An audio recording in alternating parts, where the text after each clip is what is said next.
морам да признам дека ова интерпелација или ова барање за доверба на владата е големо разочарување. Зошто? Затоа што прво представува очаен обид да се најде оправдание пратениците од ВМРО, ДПМН и коалицијата да се вратат во собранието на Република Македонија.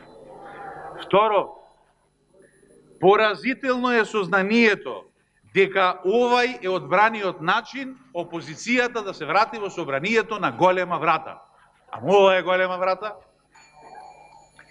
Голема врата за нас беше очекување дека опозицијата ќе се врати да дискутираме, да дебатираме, да расправаме за она што Република Македонија го превзеде како обврска за пакетот реформски закони.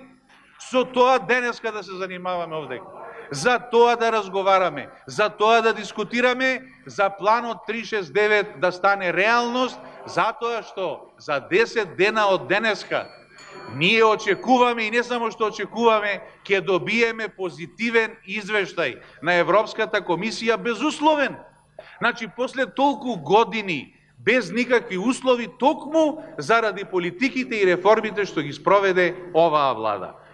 Не се 10 месеци, не е половина мандат, како што пишува во образложението. Ако ја земете паузата за локалните избори, оваа влада ефективно влада е 8 месеци. Ама, елбете, третата работа која е? После 4 месеци недоаѓање во собранието на Република Македонија, да дојдеа други пратеници од опозицијата, мене ова образложение на интерпелацијата ке ми беше јасно. Нови пратеници, не знаат што било, не биле присутни овдека, не знаат што се случувало и логично ќе беше да биде прочитано едно вакво образложение. Ама пратениците од опозицијата што се денес овде се истите оние пратеници кои пред 3 години ги чуја бомбите, кои пред 3 години заедно со нас чуја како владеела нивната влада и нивните влади во изминатиот 11 годишен период. Погубно и катастрофално. Тоа се истите оние пратеници кои сведочеа на извештајот на Приве. Истите пратеници кои сведочеа на договорот во Пржино и првиот и вториот во кои беа прифатени обврски од сите фактори, од сите сегменти учесници во политичкиот живот. Тоа се истите пратеници кои беа овдека со месеци не дозволувајќи да се избере председател на собранието.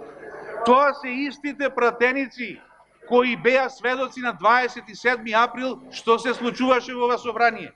И тоа се истите оние пратеници кои цело време овдека заедно со нас знаеа и беа свесни за волјата на народот која се покажа и на 11 октомври 2016 година и на локалните избори 2017 година. И сега како тие исти пратеници поднесуваат ваква интерпелација?